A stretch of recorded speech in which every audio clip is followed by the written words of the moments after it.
Hello everyone, welcome to our daily current affairs studio. Sorry, कल का session नहीं हो पाया और आज भी हम लाइव सेशन नहीं है, रिकॉर्डेड सेशन होगा। तो सारी न्यूज़ जो कल की थी, आज की थी, सारी न्यूज़ यहाँ पे मैं कवर कर रहा हूँ आपके लिए। बाद में सेशन जो है हमारा वेडनेसडे से प्रॉपरली यू जो लाइव है वही लाइव रहेगा। बस आज हम रिकॉर्डेड मैनर में न्यूज़ को कवर करेंगे आपके लिए। तो मैं स्टार्ट करता हूँ आज के इस सेशन को। ये हमारा टेलीग्राम ग्रुप है जहाँ से आप नोट्स को डाउनलोड बेशक कर सकते हैं। आप सबको पता ही होगा, वैसे मैंने टेलीग्राम पे शेयर किया ही था आपके साथ कि नंदन नीलेकनी कमिटी या नंदन नीलेकनी टास्क फोर्स जो है वो क्रिएट किया गया है गवर्नमेंट ऑफ इंडिया के द्वारा। पर्पज वही है कि जो पेपर लीक हुए या फिर जो एग्जाम्स को लेके प्रॉब्लम्स हो रही है, बार बार हर स्टेट में एग्जाम्स लीक हो रहे हैं, पेपर्स लीक हो रहे हैं, बड़ी इश्यूज आ रहे हैं। तो leak proof proof system create करने के लिए नंदन नीलेकनी कमिटी क्रिएट करने की बात गवर्नमेंट ऑफ इंडिया ने की है। एक बात हमने लास्ट टाइम डिस्कस की थी, प्रहलाद जोशी सर जिनको अभी एजुकेशन मिनिस्ट्री का दारोमदार दे दिया गया है, संभालने की जिम्मेदारी दी गई है। तो जोशी सर, इनके पास already consumer affairs, food and public distribution, renewable energy जैसी बड़ी इंपॉर्टेंट मिनिस्ट्रीज है। अब इसके अलावा सर जो है वो अभी इस मिनिस्ट्री को भी हैंडल करेंगे and the ministry is named as education ministry, जहां पे धर्मेंद्र प्रधान साहब ने अपना रेजिग्नेशन दे दिया। नंदन नीलेकनी साहब की बात करते हैं। नंदन नीलेकनी इज अ को founder of India's one of the top most companies Infosys के ये को फाउंडर है, सबसे पहली बात। उसके बाद ऑब्वियसली नारायण मूर्ति साहब के रिटायरमेंट के बाद he become the chairperson of the Infosys, MD CEO भी रह चुके उस कंपनी के। अगर गवर्नमेंट की बात करें तो टेक्नोक्रेट, टेक्नोक्रेट ये वर्ड यूज होता है। टेक्नोक्रेट का मतलब है कि एक टेक्निकल बैकग्राउंड का बंदा जिसे गवर्नमेंट ने ब्यूरोक्रेसी का रेस्पॉन्सिबिलिटी दी हुई है। जैसे for example he was the person responsible for the creation of Aadhaar card UIDAI. तो गवर्नमेंट ने उनको अपॉइंट किया था कि भाई आप ये आधार कार्ड यूआईडीआई वाला कंसेप्ट क्रिएट कीजिए। मनमोहन सिंह गवर्नमेंट के टाइम पे उनकी कमिटी क्रिएट की गई थी। फिर जीएसटीएन का जो सिस्टम है, मीन जीएसटी नेटवर्क जो है, क्योंकि जीएसटी कंप्लीटली ऑनलाइन होता है, उस कमिटी के भी ये हेड रह चुके हैं। वो भी मनमोहन सिंह गवर्नमेंट के टाइम पे किया गया था। फिर यूपीआई जो है, उस यूपीआई को डेवलप करने के लिए इनकी मदद ली गई थी। तो बेसिकली आरबीआई ने डिजिटल करेंसी के लिए इनकी कमिटी क्रिएट की थी। इसके अलावा technical advisory group for technology reform in public service and delivery financial administration, जैसे मैंने कहा आरबीआई ने कमिटी बनाई थी, उसके वो हेड थे। गवर्नमेंट ऑफ इंडिया ने भी कुछ कमिटीज, इंटरनल कमिटीज या एडवाइजरी ग्रुप क्रिएट किए थे फॉर किस तरीके से टेक्नोलॉजी का यूज हम कर सकते हैं, तो वहां पे भी हेड थे। G20 टास्क फोर्स में डिजिटल पब्लिक इंफ्रास्ट्रक्चर के ये को चेयर अपॉइंट किए गए थे। और जो ओएनडीसी है, ओपन नेटवर्क डिजिटल कॉमर्स, जो कॉमर्स मिनिस्ट्री के अंडर आता है, उसमें भी इन्होंने एडवाइजरी काउंसिल में रोल प्ले किया है। So technocrat word means a person from the technical background but work as a bureaucrat. Bureaucrat means bureaucracy का जो काम होता है, एक आईएएस ऑफिसर्स के जो काम होते हैं कमिटीज में अलग अलग एडवाइस करना, चीजों के ऊपर वर्क करना, वो काम एक स्पेशलिस्ट को कई बार दिया गया। Nandan Nilekani is one of the most trustworthy person. चाहे मनमोहन सिंह गवर्नमेंट हो, चाहे मोदी गवर्नमेंट हो, ये बंदा हमेशा गवर्नमेंट के काम में आया है। और अब वापस एक बार एक committee, and the committee is headed by now the Nandan Nilekani sir. नाम जरूर याद रखेगा, इंफोसिस के को फाउंडर। चलो आगे बढ़ते हैं। Crypto asset reporting get CBDT blueprint. CBDT central digital, sorry, CBDT की बात है, central board of direct taxes. Crypto assets means crypto currencies होगी या फिर बाकी जो भी क्रिप्टो ओरिएंटेड एसेट्स है के, उन सबको सीबीडीटी का एक एसेट रिपोर्टिंग का ब्लूप्रिंट के अंदर, मींस इन्फो जो हमारी इनकम टैक्स एक्ट है 2025, उसके अंदर डिजिटल गाइडलाइंस प्रोवाइड की गई है। चलो एक बार आप लोग कमेंट सेक्शन में डाल दीजिए कि हमारे देश में क्रिप्टो करेंसीज है, जो डिजिटल एसेट्स है, उनके ऊपर कितना टैक्स इंप्लीमेंट किया जाता है। तो उसकी जो गाइडलाइंस है, वो guidelines central board of direct taxes, जो फाइनेंस मिनिस्ट्री के अंडर आता है, उनके द्वारा रिसेंटली पब्लिश की गई। तो नेक्स्ट न्यूज, ये भी हम सबको पता ही है वैसे, इंडिया का 45th world heritage site UNESCO. So Sarnath, Sarnath हम सबको पता है बुद्धिस्ट साइट इन उत्तर प्रदेश, जिसको यूनेस्को के वर्ल्ड हेरिटेज के लिस्ट के अंदर ऑफिशियली इंक्लूड किया गया। ये 45th साइट है के 44 साइट जो है वो कल्चर से बिलोंग करती है। सॉरी, 44 साइड्स जो कल्चर प्लस नेचुरल ऐसी कंबाइंड तरीके से, और एक मिक्स है जिसको कंचनजंगा नेशनल पार्क की बात करते हैं, जहां पे कल्चर प्लस नेचुरल दोनों चीजें इक्वली आपको देखने को मिलेगी। So very very important thing, क्योंकि how many UNESCO heritage sites are in India, ये क्वेश्चन कई बार एग्जाम में देखने को मिलता है, तो ये ध्यान रखेगा, विल बी क्रूशल। सो हमारे देश के culture minister Gajendra Singh Shekhawat sir के द्वारा ये अनाउंसमेंट रिसेंटली की गई थी, जो हमारे एग्जाम के लिए बड़ी जरूरी है। Now inflation control remain RBI's foremost priority says governor. मैंने आपको लास्ट टाइम भी कहा था कि जब भी गवर्नर साहब के कोई आर्टिकल्स आते हैं, गवर्नर साहब का कोई स्पीच या कोई प्रेस कॉन्फ्रेंस होती है, हमारे लिए बड़ी इंपॉर्टेंट है। जैसे आरबीआई का सबसे one of the major function is monetary policy, और मॉनेटरी पॉलिसी का मेन आइडियोलॉजी वही है कि price stability, that is inflation controlling plus GDP, ये दोनों एंगल। तो हिंदू बिजनेस लाइन का ये आर्टिकल है कि, और वहां पे आरबीआई गवर्नर को कोट किया गया, उनके कुछ थॉट प्रोसेस है यहाँ पे मेंशन की गई है कि एग्जैक्टली क्या है। सो इनका इंटरव्यू, आरबीआई गवर्नर साहब का इंटरव्यू, संजय मल्होत्रा साहब का इंटरव्यू हिंदू बिजनेस लाइन के साथ हुआ था, और उसी इंटरव्यू की यहाँ पे बातचीत की। तो इस आर्टिकल को जरूर पढ़िएगा, आपके लिए बड़ा इंपॉर्टेंट बनेगा। अब बात करते हैं कॉमनवेल्थ गेम्स की। कॉमनवेल्थ गेम्स के मेडल्स की शुरुआत, गोल्ड मेडल की शुरुआत मीराबाई चानू ने की है। इसके अलावा हमारे पास सिल्वर मेडल भी आ चुका है, ऋषि कंता साहब ने सिल्वर यहाँ पे। तो अभी obviously back to back everyday medals हमारे पास आते रहेंगे, silver, bronze, gold. Gold medals को लेके सवाल डेफिनेटली पूछते हैं, मीराबाई चानू वेटलिफ्टिंग की बात की जाएगी, और ये इनका back to back third gold medal है। शी अचीव्ड द हैट्रिक 2018 में, के गोल्ड कोस्ट पे कॉमनवेल्थ गेम था, तब गोल्ड मेडल मिला। बर्मिंघम 2022 में कॉमनवेल्थ गेम था, तब गोल्ड मेडल मिला। और अभी 2026 में जो ग्लासगो कॉमनवेल्थ गेम है, यहाँ पे भी इनके पास गोल्ड मेडल आ चुका है। So back to back 3 Commonwealth games and the gold medal, ये अपने आप में बहुत बड़ी बात होती है। इसके बाद बात करेंगे, जैसे मैंने आपको लास्ट टाइम बताया था, कॉमनवेल्थ गेम्स में पैरा गेम्स भी साथ में ही खेले जाते हैं, के साथ में ही ये होता है। और एक्चुअली हमारे देश के मेडल्स की शुरुआत जो है वो हमारे para weightlifter from Bihar, that is Jhandu sir, इनके द्वारा की गई है, and he won the medal over है। So he started that for India. तो ये बड़ा मेजर सा फैक्टर यहाँ पे रहेगा। ब्रॉन्ज मेडल है इनके पास, no doubt about that, but medal पाना अपने आप में बहुत बड़ी बात होती है, तो ये भी ध्यान रखिएगा। इसके अलावा रिसेंटली हमारा सब जूनियर मेंस हॉकी या एशियन हॉकी चैंपियनशिप थी, यूथ हॉकी चैंपियनशिप जिसे हम लोग कहते हैं, मस्कट में से ऑर्गेनाइज किया गया था। तो Indian main team defeated Pakistan 3-1 for the gold medal.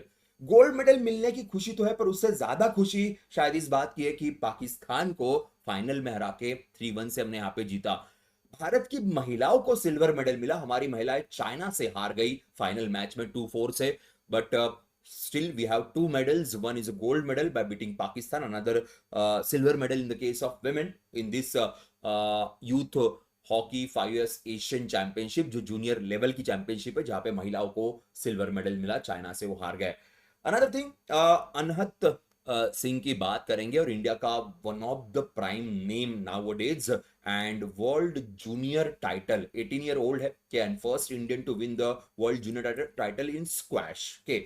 Scene ऐसा था कि इंडियन फाइनल तक, खुद अनहत सिंह फाइनल तक पहुंचती थी, and she used to loss in the final matches के। ये इनके इसके पहले भी इनके साथ हुआ जूनियर चैंपियनशिप में। इनका रिकॉर्ड रहा है कॉमनवेल्थ गेम्स में सबसे जूनियर लेवल पे इनका पार्टिसिपेशन रहा हुआ है। बट वही है कि लास्ट मोमेंट पे हार जाना, ये इंडियन प्लेयर्स के साथ कई बार हो चुका है, not only with her, with many other Indian players, but now she broke that jinx के, वो जो कर्स लगा हुआ था वो ब्रेक हो गया, और इजिप्शियन प्लेयर को फाइनल में हरा के शी बिकम द चैंपियन। और इजिप्शियन प्लेयर ऐसे भी नहीं कि इजिप्ट का हमेशा से रिकॉर्ड रहा है one of the top most और one of the strongest player इस देश से स्क्वैश टूर्नामेंट में देखने को मिले, now she become the world champion. So वो दिन दूर नहीं कि शायद बहुत और भी gold medals Anahat Singh India के लिए लेके आएगी। At the age of 18 she won this championship. आगे बढ़ते हैं, F1 रेसिंग की बात करेंगे। बुडापेस्ट हंगेरी में F1 रेसिंग था, एंड लॉन्डो नॉरिस ने इस साल का पहला रेस जीता है। Last time he was one of the strongest player, and but इस साल थोड़ा सा प्रॉब्लम चल रही थी। सो किमी एंटोनोली जो इस बार टॉपर चल रहे, उनको हरा के लॉन्डो नॉरिस ने ये टूर्नामेंट जीती हुई है। सो वेरी वेरी इंपॉर्टेंट, मैकलैरेन के लिए ये फिलहाल रेस करते हैं, तो इनकी टीम भी याद रखेगा। And Lando Norris won the Hungary Grand Prix. तो दोस्तों ये थे कुछ important news from the newspaper articles. अब हम आगे बढ़ते हैं, will discuss about some news from the our other section.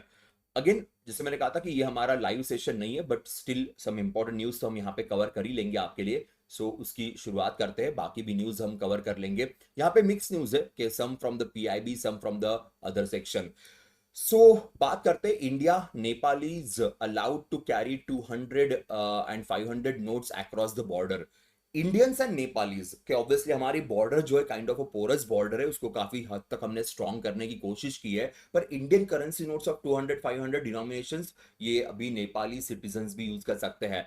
There are so many Nepalis who are coming to India, so many Indians going to Nepal, और इंडियन करेंसी भी काफी खुले में यहाँ पे चल जाती है, कोई दिक्कत नहीं है। So permitted notes must have been issued from the 9th of November 2016, the date linked with the India's demonetization। तो उसके बाद की जो नोट इशू की गई, अब 200 की नोट तो उसके पहले थी नहीं, के 500 की नोट उसके पहले थी, पर वो डिमोनेटाइज हो चुकी है, तो सारी नई नोटें ही यहाँ पे परमिशन दी गई है। The rule applies only to Indian currency notes of the 200 500 denomination issued on after the 9th of November। The maximum limit for carrying the notes अब नेपाल is 25,000 पर पर्सन, उतनी नोट कैरी कर सकते हैं। नेपाली करेंसी इंडिया में वैसे use तो होती नहीं है, पर इंडियन करेंसी नेपाल में 100% यूज होती है, तो यही फैक्टर यहाँ पे यूज किया गया है, इसी की बात की गई है। और यूपीआई पेमेंट्स भी नेपाल में चल जाते हैं, और इंडियन करेंसी की डिमांड तो ऑफकोर्स वहां पे बहुत ज्यादा है। अब इसको रॉन्ग एंगल में मत ले जाइएगा कि भाई यहाँ से ब्लैक मार्केटिंग बढ़ेगी, डुप्लीकेट करेंसी आएगी, एक्सेट्रा एक्सेट्रा, ऐसा वाला सीन मोस्टली कंट्रोल करने की कोशिश यहाँ पे की जाएगी। अगर उसके बावजूद होता है तो obviously government will take the action. Now Kerala launches digital square education initiative. अब नई गवर्नमेंट है केरला के अंदर, केरला के सीएम साहब का नाम कमेंट सेक्शन में डाल दीजिएगा। डिजिटल स्क्वायर क्या है? Is a part of 100-day action plan for education sector. The program was launch by the education minister of Kerala के। नाउ अब ये एग्जैक्टली क्या कंसेप्ट है, बिकॉज यहाँ पे इंफ्रास्ट्रक्चर टेक्नोलॉजी फॉर एजुकेशन नाम के एक इंस्टीट्यूशन इन्वॉल्व है, and lower primary upper primary classes के लिए से इंप्लीमेंट करने की बात की है for technology based learning in primary schools across Kerala. तो जो भी प्राइमरी स्कूल्स है from the first standard till they will go up to the 5th standard, तो जहां पे बेसिकली टेक्नोलॉजी का यूज कैसे करते हैं उसके बारे में यहाँ पे फोकस रखा जाएगा। तो टेक्नोलॉजिकली सारी स्कूल्स स्पेशली गवर्नमेंट स्कूल्स बहुत बढ़िया तरीके से इक्विप्ड रहे, ये मेजर फोकस है। ऐसा नहीं कि इंडिया में टेक्नोलॉजिकल गाइडेंस नहीं मिलता, पर प्राइमरी लोअर प्राइमरी लेवल पे मींस फर्स्ट स्टैंडर्ड के बच्चे को वहां से ही इसकी शुरुआत की जाएगी। तो जितने भी गवर्नमेंट स्कूल्स है वहां पे इसे इंक्लूड करने की बात है। प्राइवेट स्कूल्स तो इजीली इंप्लीमेंट कर सकती है, पर गवर्नमेंट स्कूल का भी जरूरी है। So that is a factor of this by the Kerala government. Prahlad Joshi takes the charge as a education minister. मैंने पहले भी कहा था, धर्मेंद्र प्रधान साहब का रेजिग्नेशन हुआ है। प्रहलाद जोशी साहब के पास already consumer affairs, food, public distribution, new and renewable energy, तो काफी बड़ा पोर्टफोलियो है इनके पास के। और इसके अलावा भी एजुकेशन मिनिस्ट्री भी है।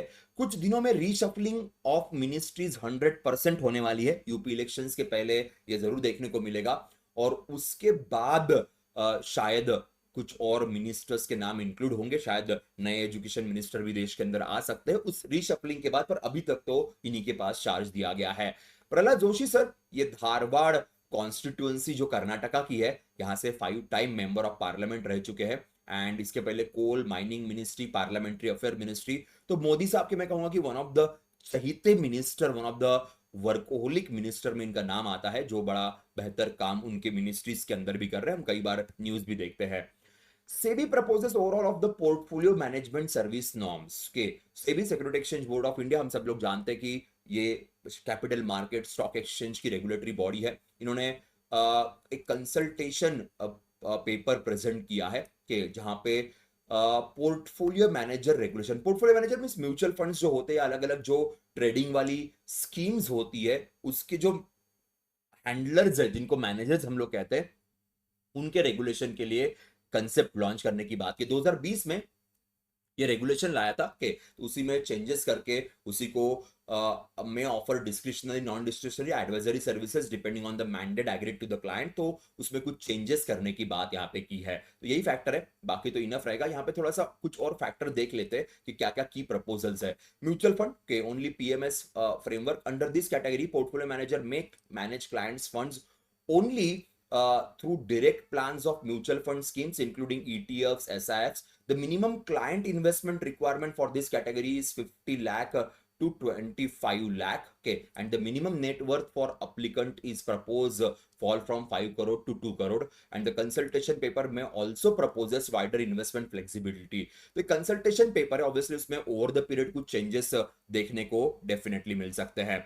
I'll go to the next news. Next news is Bhargavastra counter drone system कि ये इंडिजीनियस है. आपने देखा होगा बहुत सारे कंट्रीज में ड्रोन्स को गिराने के लिए मशीन्स या अलग अलग चीजें यूज की जाती है, इवन इंडिया में भी, पर वो बड़े लोकलाइज तरीके से यूज की जाती है और बहुत बार बाहर कंट्री से उसे परचेस करके लाना पड़ता है. तो Bhargavastra indigenous vehicle mounted multi layered counter system है. मल्टी लेयर्ड, सिर्फ एक ड्रोन नहीं, अगर मल्टीपल ड्रोन जा रहे होंगे तो उसको तुरंतली कर सकते हैं और वो गाड़ी पे उसको बिठा देंगे, किसी पर्सन को हाथ में लेके उसे जाने की जरूरत नहीं पड़ेगी. तो ये कंसेप्ट यहाँ पे क्रिएट किया गया है and it is developed by solar defence aerospace limited for the Indian army. So Nagpur में इसका डेमोन्स्ट्रेशन किया गया बिकॉज ये कंपनी नागपुर बेस्ड कंपनी है and Bhargavastra they have created. ये न्यूज कुछ दिनों पहले ऑलरेडी आ गई थी जब इस कंपनी ने इसका अनाउंसमेंट किया था, बट अभी ऑफिशियली इसका यूज स्टार्ट हो गया है, ऐसा उनका कहना है, ऐसा पॉइंटर मेंशन किया गया है. ठीक है, चलो आगे बढ़ते हैं. Next news, 20% local content rule for the private FM radio. Private FM radio आप सब लोग सुनते होंगे बड़े बड़े शहरों में, इवन छोटे शहरों में भी आजकल प्राइवेट एफएम रेडियोज ब्रॉडकास्ट होते हैं. उसमें 20% डेली कंटेंट जो है वो local language of the city में होना चाहिए. वैसे बहुत सारे शहरों में लोकल लैंग्वेज में कंटेंट प्रेजेंट होता है, नो डाउट अबाउट दैट, के उनके आरजेस भी लोकल भाषा में लोकल सॉन्ग्स वहाँ, पर ऐसा भी कई बार देखने को मिला है कि बहुत सारे शहरों में सिर्फ हिंदी में ही चल रहा है या सिर्फ इंग्लिश में ही चल रहा है, ऐसी चीजें होती है. इसलिए जो सिटी की लोकल लैंग्वेज है, so local language of the city, ये point, local language of the state नहीं कहा गया है, local language of the city. कई बार इंडिया में ऐसा होता है ना कि बहुत सारे सिटी की अपनी एक भाषा होती है, अपनी एक लहजा होता है भाषा का. माना कि भाषा शायद सेम होगी पूरे स्टेट की, पर एक बात करने का एक डिफरेंट सा वे होता है, उसी भाषा को प्रेजेंट करने का वे होता है. So local language programming with the regional culture, tradition, folklore, folk music, इनको सपोर्ट करने के लिए 20% का रूल बनाया गया है कि प्राइवेट एफएम में 20% local city local language use की जाए. इंफॉर्मेशन ब्रॉडकास्टिंग मिनिस्ट्री अश्विनी वैष्णव साहब के पास आती है, उन्हीं के द्वारा यह अनाउंसमेंट किया गया. Now, 2 lakh anganwadi centres approved for the सक्षम अपग्रेडेशन. ये न्यूज हमने पीआईबी के थ्रू ऑलरेडी कवर की थी, अगर आपको पता होगा, मैंने बताया भी था आपको कि पोषण स्कीम और जो हमारी सक्षम आंगनवाड़ी है उसके कुछ चीजों को हमने लास्ट टाइम भी डिस्कस किया था. तो वही फैक्ट है यहाँ पे कि 2 लाख आंगनवाड़ी सेंटर्स को सक्षम आंगनवाड़ी का जो अपग्रेडेशन है उसके अंदर इंक्लूड किया गया है. Anganwadi integrated child development services के तहत इसकी शुरुआत की गई थी के, और अभी प्रॉपरली स्कीम सक्षम आंगनवाड़ी सक्षम आंगनवाड़ी के नाम पे ये मिशन चलता है. और पोषण 2.0 भी हमारे पास है. पोषण prime ministers over reaching scheme for holistic nutrition, ये ध्यान रखेगा.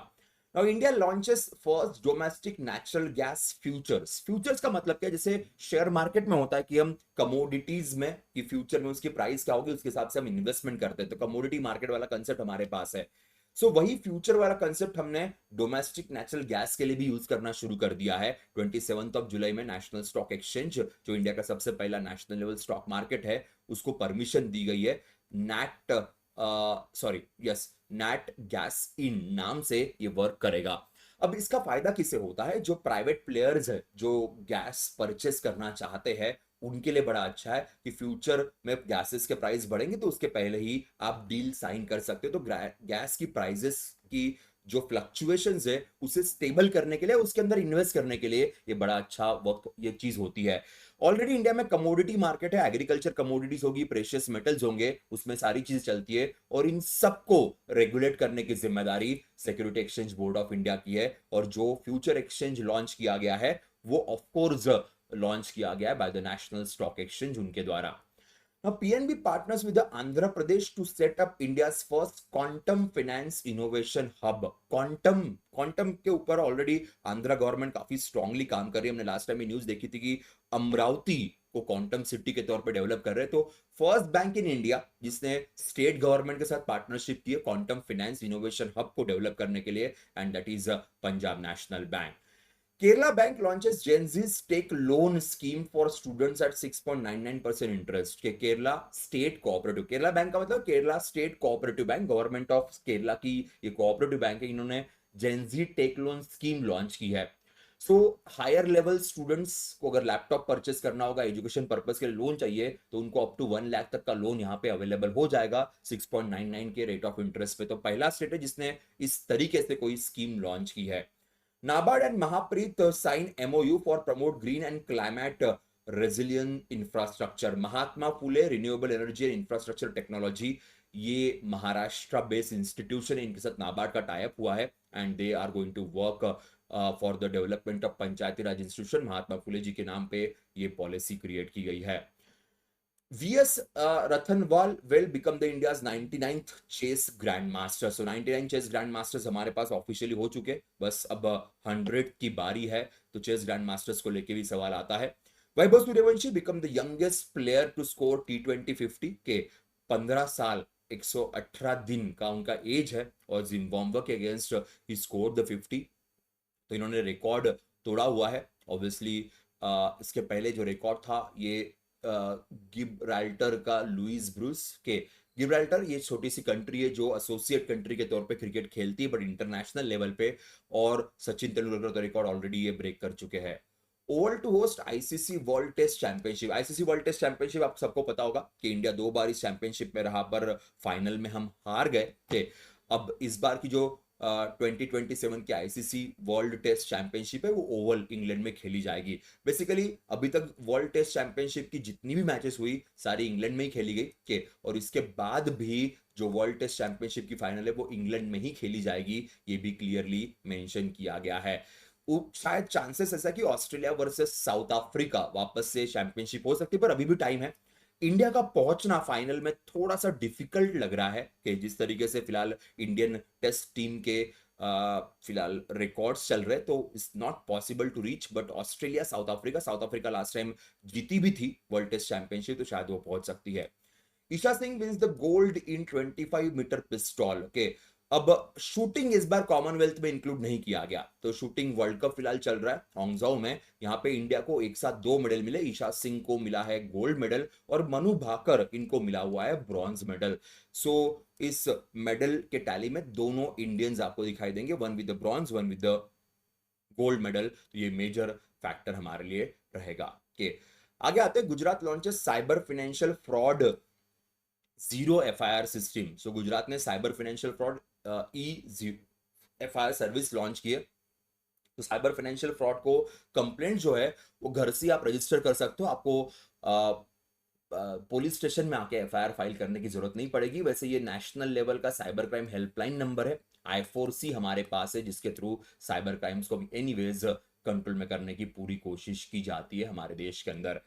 चलो गाइज, आते हैं हमारे लास्ट सेक्शन की तरफ। HCL tech to set up the first data centre in Odisha. Odisha का पहला डेटा सेंटर जो HCL क्रिएट कर रही है, तो वही न्यूज यहाँ पे कौन सी कंपनी इन्वॉल्व है ये थोड़ा सा ध्यान रखना हमारी जिम्मेदारी बन जाएगी। किलाई बिकम तमिलनाडु's first village operational climate resilient village. Climate resilient means sustainable coastal. अभी कोस्टल विलेज है और आपको पता है कि तमिलनाडु के अंदर कई बार रिट्रेटिंग मानसून के टाइम पे फ्लड आते हैं और साइक्लोन की भी प्रॉब्लम्स कई बार होते हैं। तो एक पहला ऐसा operational climate resilient village create किया गया जहां पे सोलर पावर्ड ई बोट्स है, हाइब्रिड सोलर पावर सिस्टम है, साइंटिफिक बी कीपिंग है, के कैनाल रेस्टोरेशन है। सो बायोडाइवर्सिटी ऑब्वियसली मेंटेन हो ही जाएगी क्योंकि रिन्यूएबल का यूज काफी हद तक किया जा रहा है। तो ये पहला विलेज है तमिलनाडु का। Viyona gets BBPS COU approval. BBPS Bharat bill payment system, Hyderabad based ये फिनटेक इंफ्रास्ट्रक्चर स्टार्टअप कंपनी है जिनको कस्टमर ऑपरेटिंग यूनिट का permission Bharat bill payment system के साथ वो टाइप में काम करेंगे, वो उनके लिए हेल्प प्रोवाइड करेंगे। नाउ नेशनल स्टॉक एक्सचेंज है electronic gold receipt to formalize gold market को भी लॉन्च किया है। हमने एनएससी का एक न्यूज ऑलरेडी कवर किया था कि डोमेस्टिक नेचुरल गैस का इन्होंने फ्यूचर लॉन्च किया है। अब एनएससी ने इलेक्ट्रॉनिक गोल्ड रिसिप्ट को भी कंसेप्ट को भी लॉन्च किया। इलेक्ट्रॉनिक गोल्ड रिसिप्ट हमने लास्ट टाइम इसके बारे में क्वेश्चन डिस्कस किया था कि आप ऑनलाइन तरीके से या डिजिटल तरीके से गोल्ड में इन्वेस्ट कर सकते हो, दैट इज अ कंसेप्ट के। चलो लास्ट न्यूज देख लेते हैं। Glomo become India's first non bank acquirer to receive Visa principal membership के। ग्लोमो ये पेमेंट सर्विस प्रोवाइडर है जो गिफ्ट सिटी के अंदर वर्क करता है। So India's first NBFC in the GIFT city who got the licence payment service provider का Visa के साथ इनका टाइप हुआ है and they got the permission over here. Okay, so yes guys, ये थी हमारी न्यूज़। रिकॉर्डेड मैनर में सेशन था आज का, कि because I am travelling to Delhi and that's why. So कल हम वापस से चीज़ें सही तरीके से डिस्कस करेंगे जो लाइव में हम लोग यूजुअली डिस्कस करते हैं, ठीक है। Yes guys, that's it from my side for the day. Okay, will see you in the next session. Bye bye, take care, safe रहिए, सुरक्षित रहिए और पढ़ते रहिए।